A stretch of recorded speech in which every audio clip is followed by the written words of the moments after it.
I remember how inspired we were. We were happy. We laughed a lot. We looked like school children who had decided to take part in a big rebellion for the first time, and we went out to Maidan. I remember our initial shock from the blood-stained faces. I remember the anger and that hope.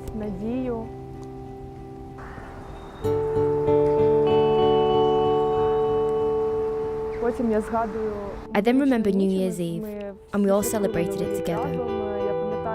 I remember that firework display near the October Palace.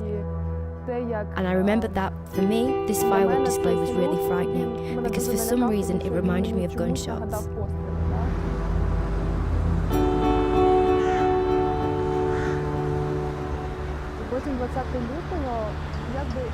And then, on February 20th, what I would do to not remember that day, but all the same I remember the courtyard of St. Michael's Cathedral and the rows of legs poking out from the coloured blankets, and the girl who had just recognised her loved one.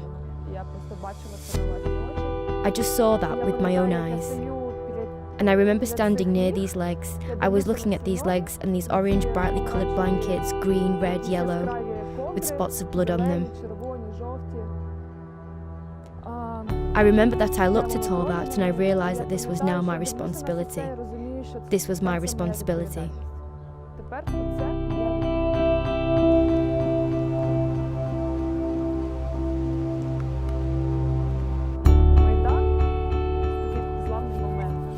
Maidan was such a breakthrough moment, a historical moment, a moment of breakthrough, change, painful changes.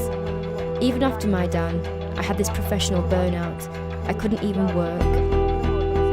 I absolutely, definitely experienced this serious psychological trauma there, because the level of cruelty which was directed at us, at people, this was simply inhumane. And to witness murder with your own eyes, to see the consequence of that murder, to see so much sorrow and pain, how can it not be traumatic?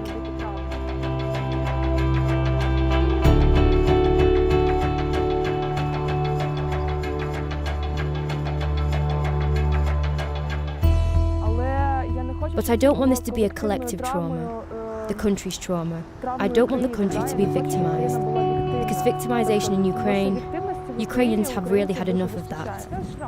It's a scar, it will last, you will always remember it. But this scar does not have to be a wound that constantly hurts. It has healed. You need to show these scars, but these are fight scars, not victim scars.